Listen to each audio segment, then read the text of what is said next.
And welcome back to Blue Shirts Buzz, where we talk everything New York Rangers. I'm your host, Matt Piscazzi, with my co-host, John Horton. Definitely check out our Twitter at BlueBuzz26. And let's hop into today's episode, the first episode of the new year here. First of all, happy holidays, Merry Christmas, Happy Hanukkah, Happy Kwanzaa, and Happy New Year to all of our listeners. I think I covered everything. Glad to be back on here. 2024 was a bit of a mixed bag for the Rangers. We'll get into it in a little bit here, but before we roll into all that stuff, how you doing, John? How are your holidays? How is the beginning of your new year going? Everything besides New York Rangers related has been pretty solid. Fair enough. Holidays have been good. Hope yours have been good as well. Yeah, mixed bag is very accurate. The first half of 2024 was excellent for the New York Rangers, but leading into heartbreak in the playoffs, and now complete despair, dysfunction, and frankly garbage. The team is below 500. We're getting the first overall pick, so let's go. Crazy to say that. We're probably not going to get that, but that's Uh, hilarious. But yeah, we'll move into first time scores first, and then we'll get into the Absolutely. bread and butter of this. Well, the first one's easy. In a 5-0 loss to the Devils, no one scored. I had Ah, Panarin, you had Laugh, didn't matter. 6-2 L to the Bolts. I had Cooley scoring. You were riding Foxy again. Neither of them were. I don't even think either of them scored in that game. I have it up. Hold on. No, Panarin and Trocheck. So yeah, that one wasn't great. Here we go though. This is before we recorded. I slipped and I reacted to this as I was writing it down. And I think I gave it away, but we are now tied at 2-2 because in ah, the 5-3 loss to the Panthers, Heedle scored first for us. I did have that one. You had Cried scoring first. and he didn't score at all. So good. Yeah. Yeah, good Yep. on you. Good on you. So it was close, dude, because Lindgren scored a goal in like a minute, almost 2 minutes later. A little close for comfort there, but no, happy about that. So we are tied right now at 2-2, and I think that just goes to speak to or sheesh speaks to how random this is. Because how many times have we thrown out like Panarin, Krides, Mika, like the bigger names? I mean, obviously Mika's been kind of trash, and we'll get into that later as well. I mean, not even kind of, just straight trash. But like we Yeah, we throw out the big names all the time, and then I hit it to tie it on a goal that Heedle gets after he's really been like on a drought for a little while, like all these good chances, not really amounting to anything, and then I get it on that. Not going to complain, but here we are. But yeah, like we had kind of started the discussion on this episode here. Mixed bag 2024. Yeah. And I think it just goes to show, sheesh, goes to show how far we've fallen. Because we were so high at one point, like you said, about 7 months ago, we're in the playoffs, we're in the Eastern Conference Finals, that insane hat trick to beat the Canes. I mean, so many high points. Like it was a good year at a lot of points. Like I don't want to be like all doom and gloom. Like there were certainly really great moments. This team was really good. The second half of last year, obviously won the President's Trophy, clutch at the end of the year, top the Metro, top the East, top the league, all those things. Made it to the Eastern Conference Finals, so a lot of good. But here we are. This year has been a lot of bad. So what are you thinking right now about this team after this 2024 and looking into 2025? I'm thinking one word with a capital D. It is despair. That is what I'm thinking because there is a lot of aspects of this team that are going to be hard to move on from financially, contractually, and emotionally. Yeah, it is a completely mixed bag. This core, if I can even call it that anymore, they've disappointed me so much. But I really fell in love with this core the last 4 years or so. They had a lot of fire to them. They had a lot of compete.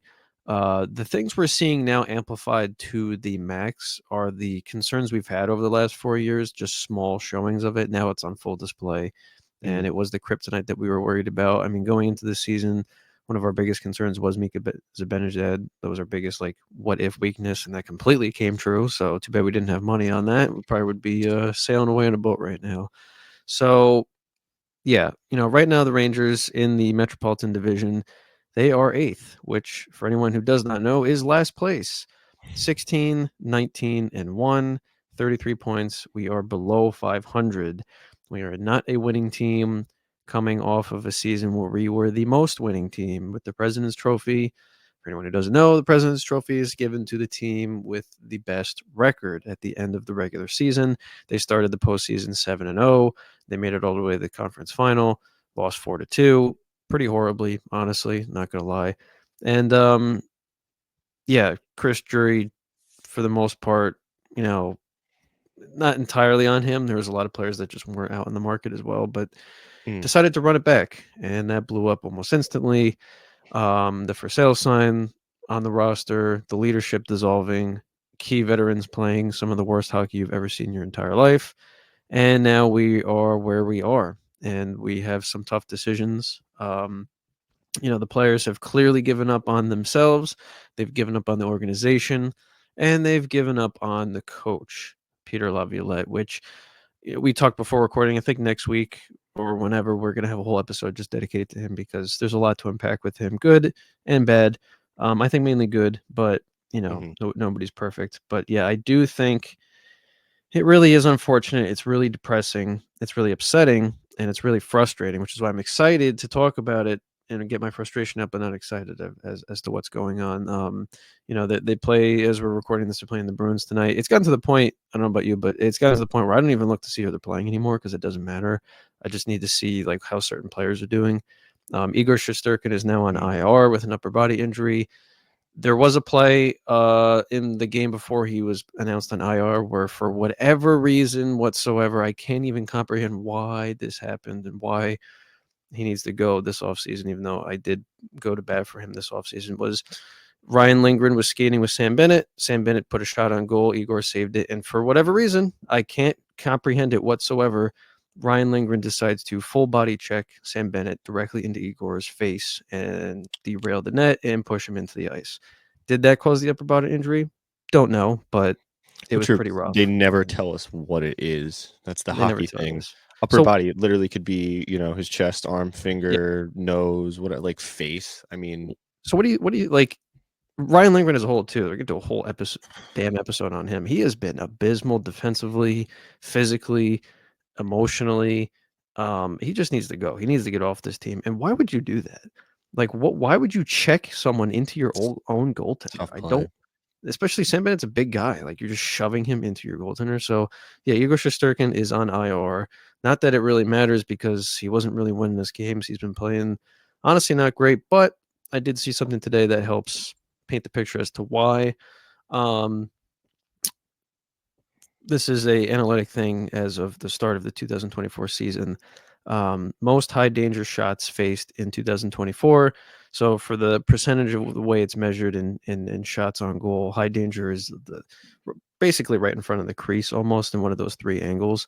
Um, Fourth highest is Soros at 470 shots. Buck at 491, even though he's been playing great.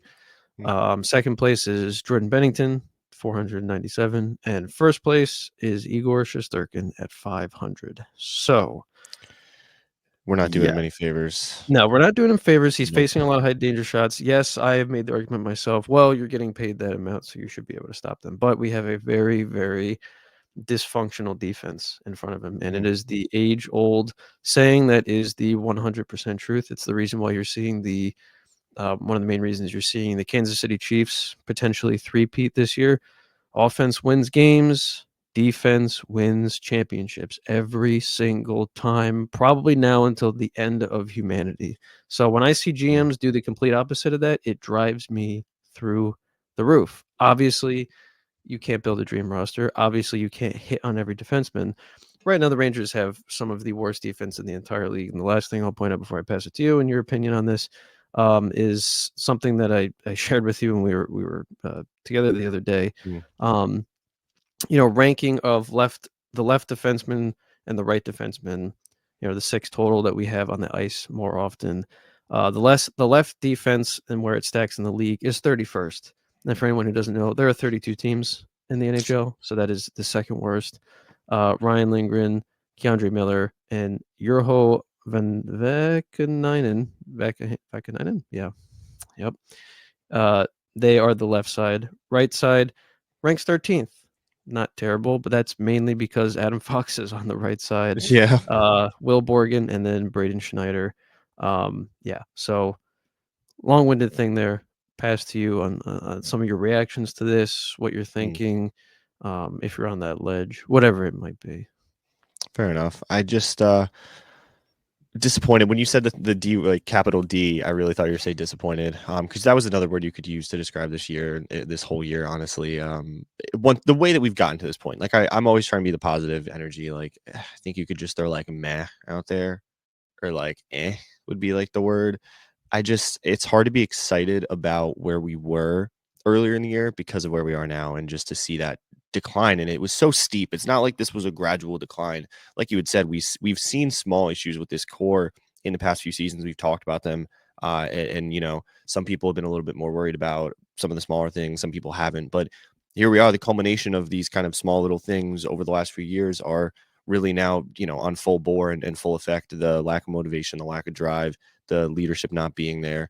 They've given up on multiple coaches now. I mean, that's a big point here. And obviously, we'll have a whole episode on Laviolette, but this core and these players have given up on yet another coach here. I mean, there's only so many times you can get another person in this building, another system in this building, another culture change, and then see the core not react and not perform on a consistent basis. Obviously, they have performed at times. And now the way they're playing is just absolutely abysmal. I mean, can you really point the finger at Lav and the assistant coaches on the bench? I don't know that you can. I think at this point, everybody is a little bit to blame, certainly, but I think it really comes down to the core. The Mikas, the Kreiders in particular. Mika is just, I really didn't believe that he was going to fall off the way you did. I know that we had talked about it. I know you were always on the boat of like, he's going to have a fall off at some point, and here we are. It's been terrible. And the fact, you sent me something the other day. I think he's third worst in the league in plus minus. Oh, you sent Um, me that actually, oh, I which is saw that even on Reddit. better. That's right. We were going back and Yeah, forth, dude, and out of just seeing that. 700 plus skaters, mind you. Yep. Yeah, And that's our top center. Top center. I yeah, mean, at least we've seen his minutes go down, but certainly some of the decisions this coaching staff has made as well, in terms of like who they've scratched when. And I guess I'll use that as kind of a little bit of segue into the Zach Jones comments about him being scratched. And I mean, if you want to, I know you have the actual like comment up, I'm sure, but I totally understand his frustration. To kind of me too. he went out here. He definitely laid his heart out on the line. Like it's kind of like he understands, being scratched, everything like that, but he's still gonna be upset about it. And I certainly understand why. And he used some choice words, certainly, that we are not going to use on here. But Yes, I will. I will censor yeah, that. yeah, I was gonna say John will definitely neuter that one, but it just, I get it, because the decisions, it's like you're sitting here scratching your head, wondering why the guys who should be held responsible aren't consistently held responsible. And so with that, segue into the comment itself with that choice word Yes. not there, of course. So Zach Jones said, and I quote to the media, mind you, and it's tough. It's really effing tough. I mean, I'm not a 32-year-old guy collecting a paycheck. Crazy. Shout out to you know exactly who he's talking to. I'm a guy who wants to earn my paycheck. I need to play. I have things I need to improve on in order to be a full-time player, and that's what I want to be. I want to be a guy who plays 82 games and be in the lineup every night. End quote. Now, Zach Jones is a homegrown talent. He's a draft pick. He has been playing better. I'm not going to deny that. I do find it very annoying, though, that I understand how bad the team is. I understand how bad the defense is. I mean, I went off those numbers too, but Mhm. I do hate how there's some people who act like he's a Brian Leach sitting on the bench and Yeah, just collecting dust. That's not who Zach Jones is. Zach Jones is a third round pick who has shown good promise, but there's still times you watch him like night in and night out where he's kind of like a chicken with his head cut off. His positioning isn't always the best. He pinches mhm. too early. He gets beat easily. He does have a nice offensive upside. And part of that issue might be, yes, he's not getting as much playing time. Laviolette does have a history. You can go back and look at some of there's been some surfacing stuff when he was on the Capitals as well, where he'll favor veterans over the younger players. But it's tough because he's an NHL coach. He's in one of the largest markets in New York. He's out there to win games. He's not out there to develop players right now. At the point, as a coach, you're always out there to develop players. But let's be honest, the big sports teams like that, winning games is your number one job. You get Especially, fired if you don't we've win been winners games. for years too, which buys into Yes, that. And that's also another, just, it's like so alarming that we are where we are right now, considering where we've been the past 5 years, 8 years, 10 years. We are a team that's consistently won and been in a conversation at the yes, end of the season, at the playoffs, every single year, perennially. I mean, that's what you expect, like you said, from this big market. yes. And I would play Zach Jones over. I keep forgetting it's pronouncing his name. Vakanainen. Yes, I would because Yeah. he is a homegrown Yeah. talent. I understand Vakaheinen is a former first round pick who hasn't really popped out yet, and there's hope that maybe he can. But like, he's a homegrown talent guy. He's been in the locker room longer. I don't think he should be scratched as much as he's being scratched. I think it's his 100%, I frustration is agree. fair. I think Laviolette's response to this was fair too. He's like, "That's good. Like, if you're frustrated, I want you to have that fire." I just think his comments of "I'm not a 32-year-old guy collecting a paycheck" is interesting. I've been seeing some readings from certain people theorizing that part of this collapse too is, when which you have to put some blame on Drury as well, but like when he put that for sale sign and a lot of the veterans kind of deflated, and some of these veterans, Mika mainly in particular, their production and their skill has declined rapidly. um, if you're a young guy in this locker room, you got that fire in you, and you're getting scratched, and you see that 32-year-old guy go out there and have one of the worst plus minuses in the league, not score goals, not get points, now get taken off the power play one. um, it's very frustrating. I think Mhm. it's risky that he would use age and throw that in there because it's going to cause more issues in the locker room. But yeah, a lot of the Yeah. reports I think is that right now part of the collapse is the veterans are going after the rookies, and there's like like there's only a few players age wise who are kind of middle of that road, like Adam Fox or Filipino. Like they're kind of the middle aged people where like Laugh, Miller, Braden Schneider are really young. Zach Jones is Mhm. really young. You got Kreider, Trocheck, Panarin, Mika. I'm burping here, sorry. Riley Smith's just a passenger in all this. It doesn't matter for him. True, But he's just along for the ride. yeah. So I think that's part of the problem. I do think he should get more playing time, but Mhm. I don't think we should kid ourselves, right? It's not prime Brian Leach getting benched for True, someone. true. I do think he should play more though, but I just think we need to I think we need to be realistic about what we're talking about here. It's just my Yeah. opinion. It's just my opinion. True, we do have to temper the expectations. I mean, there's certainly more upside there and the homegrown talent. The fact that also I think he's played pretty well largely in part. I mean, obviously this defense has not played well as a whole, but I think he's been a little bit of a bright spot. At times he's inconsistent, but the offensive numbers as well. Like I mean, it's not like he's world breaking here, but I had him up. He does have 8 points in 26 games. He's also getting 16 minutes and 41 seconds when he's playing, but only 26 games. And that's where you just want, like, we could see that number be higher at this point, especially given where we are. Why not give those minutes to a guy that deserves it as opposed to Vakanainen? I mean, Yeah, I making that agree. decision was just part of a number of decisions where at this point he's like, honestly, like kind of throwing spam at a wall. Let's see what sticks. Just going back to the lineup we had from the beginning of the year, and then we got Borg and Vakanainen, got rid of Truba. That's when you saw this team really kind of pieces all over the place. Panarin was hurt for a couple games as well, trying to take time away from Mika and Kreids. Like this lineup's been all over the place. And at this point, it just even further cements and speaks to the dysfunction in this organization at this point from top down. Because even the coaching staff, they're like, all right, well, we got Borgen, we got Vakanainen in a trade. Let's see what they got. Who cares if it's putting a homegrown guy on the bench? Maybe it's a spark. Maybe they give us something that we won't expect. Maybe they'll fit right up into this lineup. Maybe they'll like the system or something. Like at that point, it's just let's see what sticks. And again, it just speaks to the dysfunction and the lack of direction. But it's really it all comes from the players. So like I said, top down, it's organizationally at the top, the coaches aren't making those decisions that they need to make because at this point they're like, let's see what happens. But the players aren't responding to any of the decisions that are being made anyway. And in the mix of this, you have Drury putting a for sale sign on guys, trying to push them and motivate them, and they're just not responding at all because this core is weak, like we've talked about a number of times here. So it is just all throughout this organization, players, coaches, management, and at this point, uh, I don't want to. Like I've seen people be like, "Oh, tankathon." It's not tankathon. Like obviously, Yeah. we're not getting number one. We're not getting number two. We're not getting number three. We are going to be in the conversation of getting like a top 10 pick, which is just gross. If you look right now, we are bottom five in the league. Yeah. We're second to last in the East, only to the Sabres, and they lost what 14 straight this season. It's a That's a team that we consolation are, prize. Yeah. dude. That's a team we're 1 point away from. Yeah. How crazy is that? Yeah. We have one more point than the Sabres. It's because So it's they've given just, up. Yeah. ugh. And we'll certainly in the episode here talking about a player here in particular that has given up in our options. Of course, Mika. Do we even have any options? All that good stuff. But before we roll into that, we are going to get a lovely positive note from our awesome sponsors. Get us a little bit more excited than talking about how bad the Rangers are right now. Absolutely. With a positive read here from DraftKings Sportsbook. Incredibly easy for people to enjoy DraftKings Sportsbook.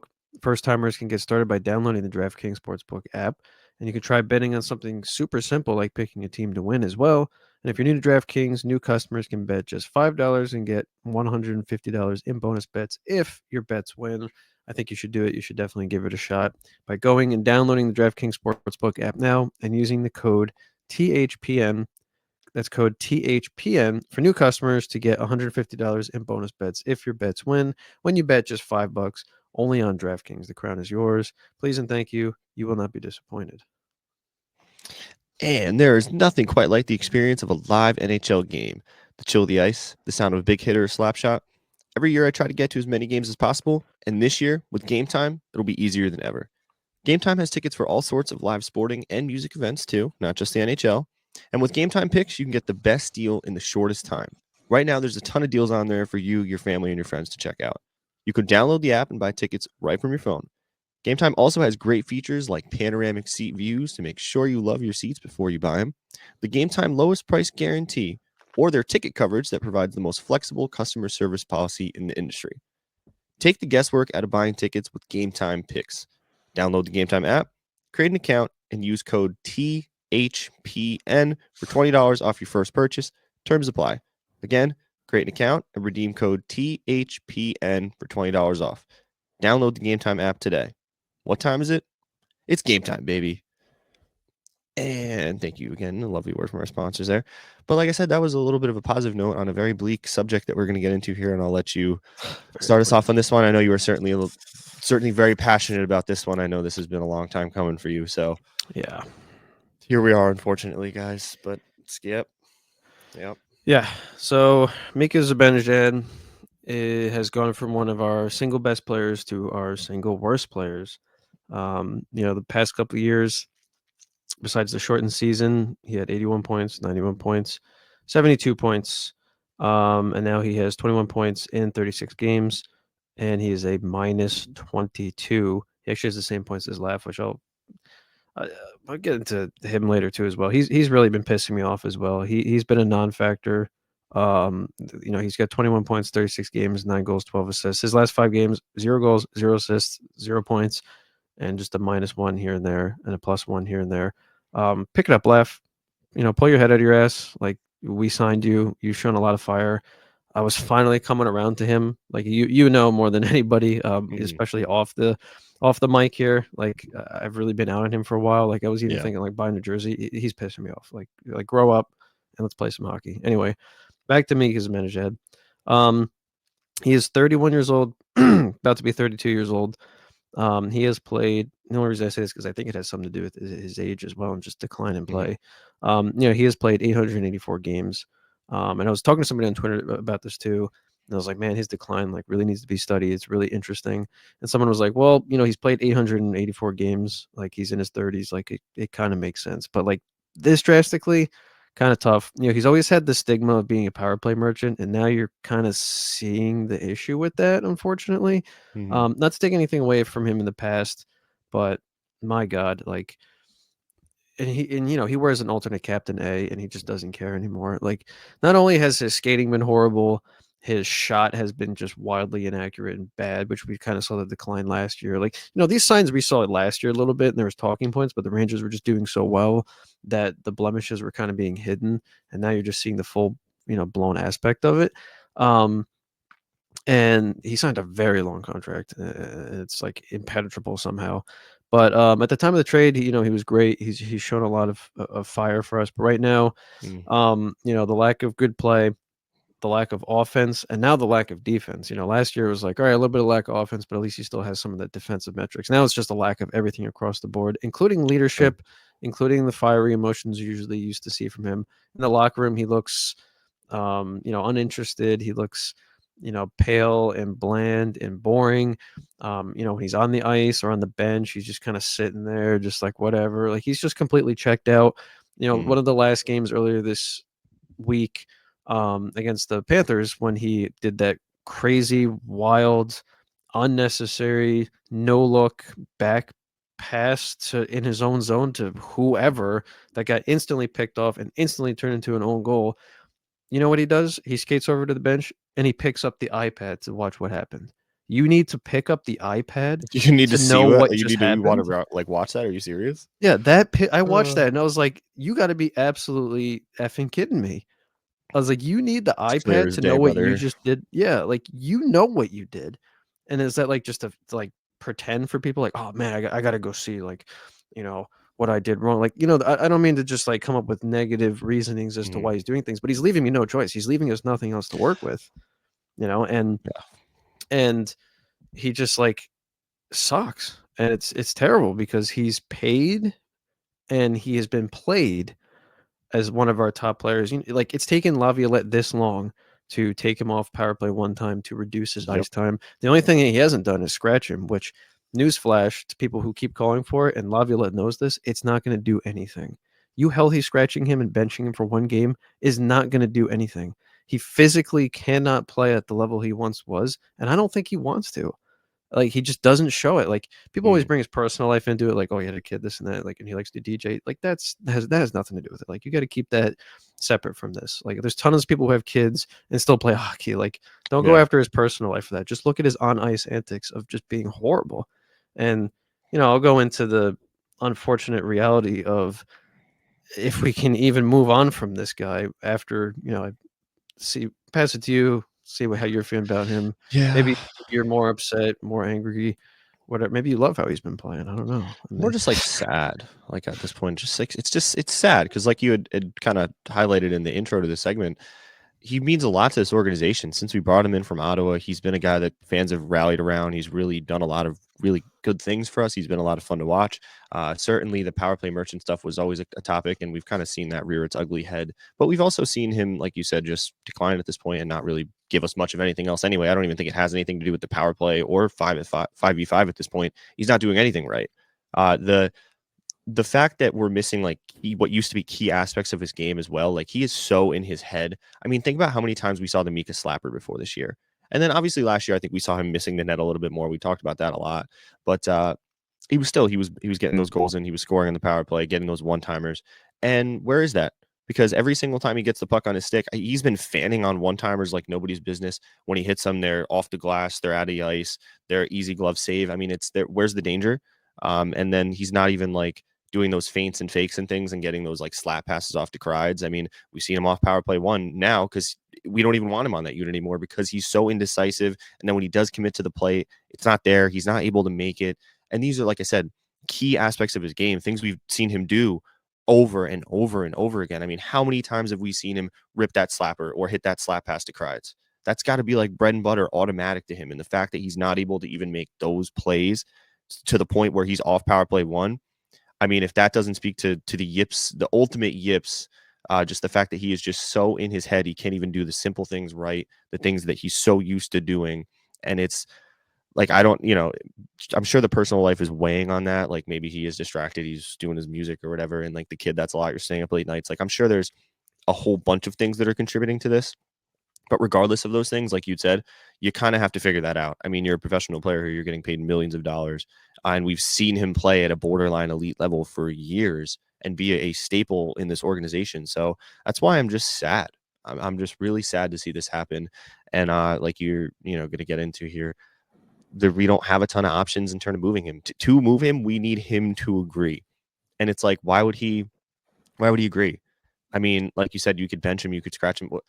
What's it going to do? He's so dejected at this point. Would it really even be that big? Like, I don't want to say would it really even be that big of a deal to him because he is a professional player. I think that there is a human aspect to it. Like, who's really going to, like, it's not like he's really just going to sit on the bench and collect a paycheck. There's going to, like, at some point, you've got to imagine he's going to break or there's going to be that discussion with the organization or we buy him out. But realistically, that's going to cost us so much money. It's just, that's not going to happen. And it's not like he's going to get moved right now. I mean, who is going to take him right now? What kind of deal are we going to get to go? mhm. And if that point too, that signals this organization is absolutely just packing it in tankathon. So are they even going to make that move in season, or are we going to wait until the end of the season here when we're going to have to retool a little bit anyway? That's probably more likely as well. So it is just very bleak when it comes to talking about Mika and whether or not he gets moved and how we could even do that to begin with.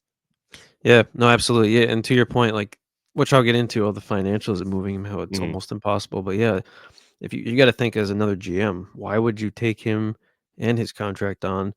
I'm sure, like, if something did get done, there would have to be sweeteners, there would have to be retention of Mhm. salary. That's a given. At that point, what are we Um, giving up, and is it worth giving up that much too? right? Is it worth giving up that much? Any way you slice it Because and Jordan lost dice all it, his leverage too. We have yes, absolutely no leverage when we he have put a no for leverage. sale sign on his forehead. I mean, come on. Yeah, no. Any way you slice it and dice it, it's going to cost us to get rid of him. It's going to be a sunk cost fallacy. And it's just unfortunate because, my God, I mean, yeah, look, so you can go to puckpedia.com, great website, by the way. You can look at all the financials for teams, and they have a buyout calculator, pretty accurate, pretty fantastic way of doing this. So Mika Zibanejad right now, he has. I hate saying this; it makes me sick to my stomach. He has 5 years left on his contract of $8.5 million a year with a full no move clause, which makes me toss and turn at night. So for people who don't know, and I'm assuming this was negotiated by the players association, but if you want to buy a player out, you have to pay their buyout amount double what's left on their contract. So since Mika has 5 years left, if we were to buy him out at the end of the season, we would have to pay him for the next 10 years, which is absolutely insane. So he makes $8.5 million.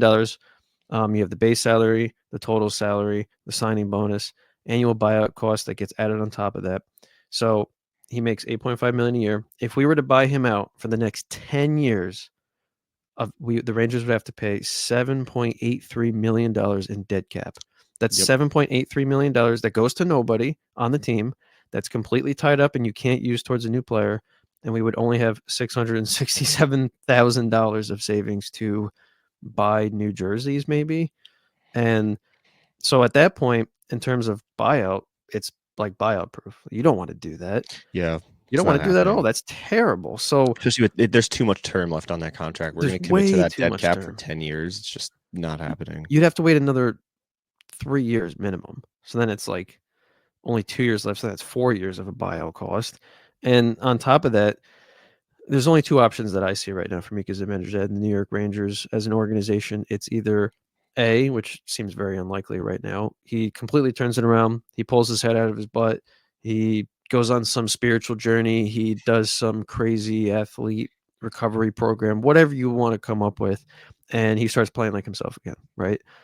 Don't see that happening because he's given up mentally and Well, physically. yeah. Um, Option two is Chris Drury sits down with him and says, "What are we doing here?" Right? You clearly play and act like you don't want to be here. I got to do my job, and I'll take care of you. Like we signed you for a reason, but like clearly things aren't working out. Can we work together and try and get a trade done? Right? Can you waive your no move clause? Hmm.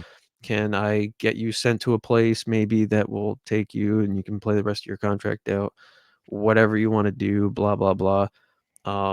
Because that's literally Drury can't play ugly with him because Mika has all the leverage with his full Yeah. no move What's it going and to do his besides just make buyout him proof. more upset and make him want to perform less and less? I Right. mean, it's So just going to all the burn that bridge. yeah, just gonna burn that bridge. So then all that's gonna happen is we're gonna have an $8.5 million 32-year-old plus center that plays on the fourth line.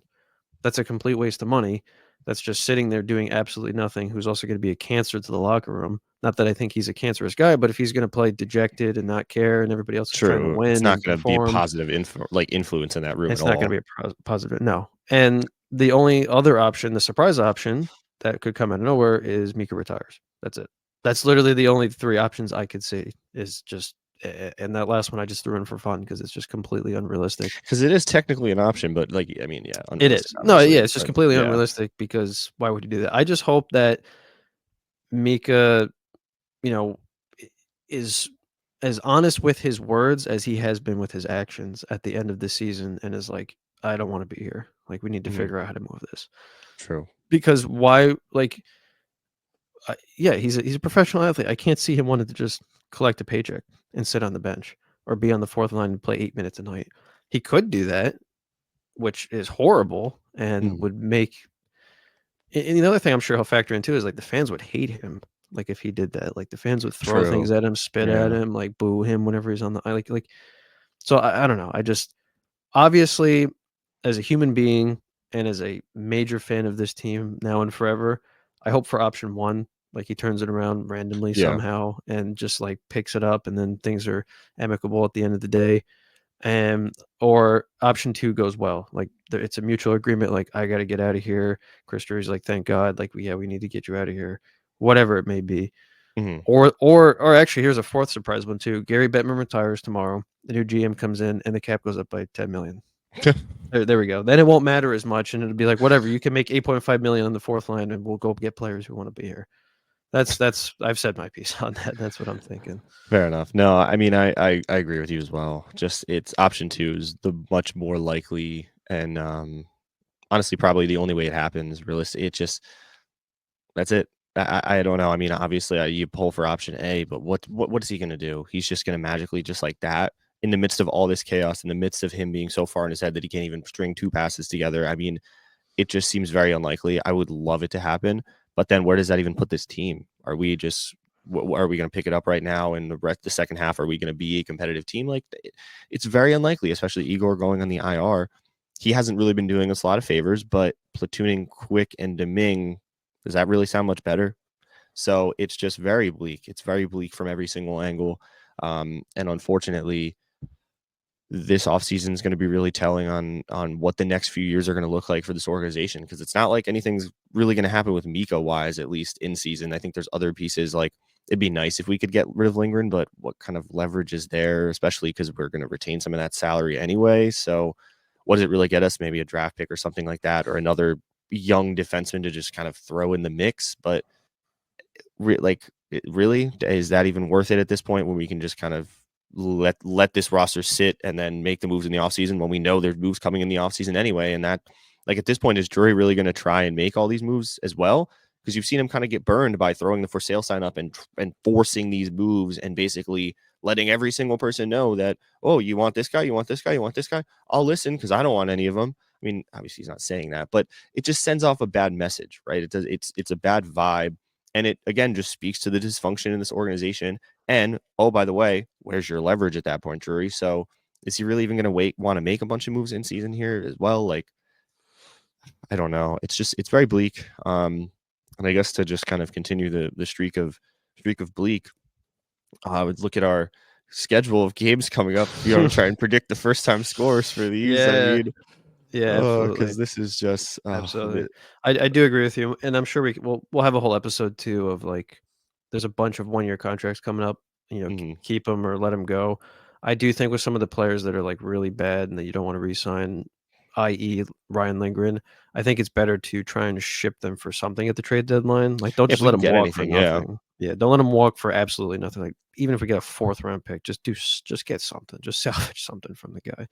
Um, so now I'm actually kind of glad that Drury played hardball with him and he only got a year on his contract.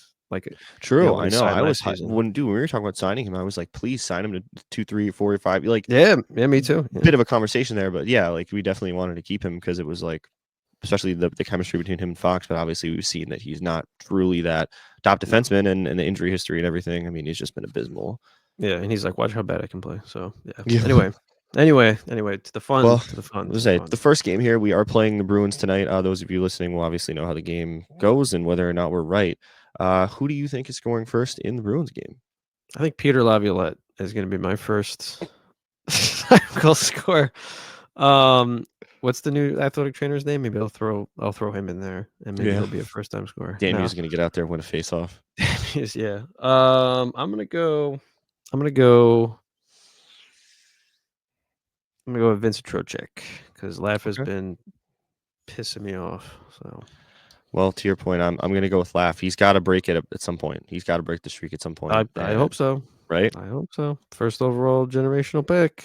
Come And he's on. I mean, no one on this team has really been doing much of anything lately, but it would be nice if he could be a little bit more of a bright spot in the darkness here, Yes, like Cooley's been. absolutely, absolutely. In the Caps game on Saturday, who you got scoring first?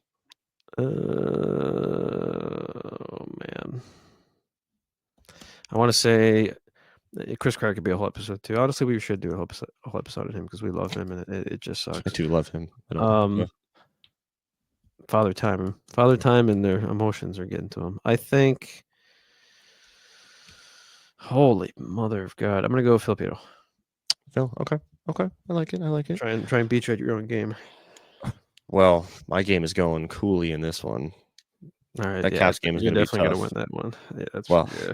that game's going to be tough. He's probably going to be the only person on our team actually skating hard. Yeah. And then we play the Blackhawks on Sunday. Who do you think is scoring in that one? Adam Fox, All right, please. I've been riding the Foxy train. I'm going to go. Panarin's going to score against his old team. They drafted him. He came up there with Kaner. It's gonna be Yeah. a fun one. Also, there. I mean, Oh, we're undrafted actually.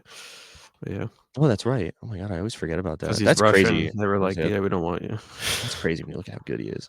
But Yeah. yeah, it'll be a battle of the bottom. I mean, look, dude. You look at the standings. It, Like we should yeah, rock them. But then the last and time like we played them, it was not like that. no, it was not. And also like as a side tangent with how crappy the NHL is on promotions, I forgot that the Winter Classic is every like right before New Year's, and I didn't even know the game was happening. I just saw the score and I Yeah, was like, I totally "What?" forgot. Me too. I love the Winter Classic. It's such a cool thing, I and know it's this. a little bit on me for forgetting, but Blues. like They got a blowout. Who'd they beat? I can't even like, remember. it was the Blackhawks. Yeah, that's why it Yeah. Oh reminded yeah. me, Yeah. like, That's right. they That's blew right. him out, and then the Yeah. GM was like apparently the GM for the Blackhawks, like, went in the locker room after and, like, yelled at all the players for showing no heart and no effort. It's like, you got the first overall pick 2 years ago. Why do you think that is? Because you Yeah. What? tanked and your Like, team sucked. just be Um, happy you have Bedard, even though he's been worse than last year, but still, like yeah, he's been worse than last year, but still better than Bedard. most Like, of on our team. well, yeah. And better than Laugh still. Yeah, I just think the NHL sucks at marketing. Like, I forgot that was happening. They should have made sure I didn't forget, and they did. So Yeah, me too. I was sad because like I'd like to watch it. I mean, I don't even know if I wouldn't have had a ton of time. I would have had to catch highlights or whatever a little bit here and there anyway. But it's still like totally forgot about it. yeah, But I didn't forget about how bad this team sucks. But hopefully we get some first time scorers correctly and have that to look forward to. I hope so. Yay! I hope No, but so. I don't know if you had anything else before start closing this out of this one. Yeah, I guess quick thing is like we're gonna have a lot of episodes on it, but like I think, and I know I'm sure just Chris Drury knows this, but we can't have any band-aids. Like the season's over, we're below 500. The core has had 4 years to perform and try and win, and unfortunately didn't. It's time to move on. It's time to retool. No band-aids, no short-term stuff. I hope he doesn't think Will Borgen and I'm still not gonna pronounce his name. I'm gonna butcher it again. Um, are the future of this defense. Like I think Will Borgen's a little bit of a higher stake, but like we really need to Mhm. get some cap space this offseason, reevaluate, and we need to build a kick-ass defense. And then we have a lot of young players that are that are good forwards. 1 year left to Panarin, then we'll have a ton of money to get a superstar, whatever it may be. True. Future's bright. Right now, not so much. And yeah, thank everybody for continuing to listen. Completely understand if you want to tune off for a while just because this team is so frustrating and there's really nothing to look forward to. But really, really appreciate those who stay and tell their friends and family and loved ones and fellow Ranger fans about the show. We really appreciate all the support and spreading the word. We're going to keep doing this even if the Rangers lose the next 40 games in a row. We're going to do it regardless. So thank you for that. And yeah, I think no band-aids, no half measures, fix the Mhm. team. Very well put. Very, very well put. And I don't really have too much to add to that. I think you had kind of touched on everything there. But yeah, no band-aids. I like the way you put that as well. Like we don't need these little temporary solutions. Has to be a full scale kind of reevaluation of this core, the young pieces, the prospects, the draft picks. I mean, everything has to be a thought. Everything has to be involved. Like I said, top down, this organization is very dysfunctional right now, and there has to come a point where there's a little bit of commitment to fixing that.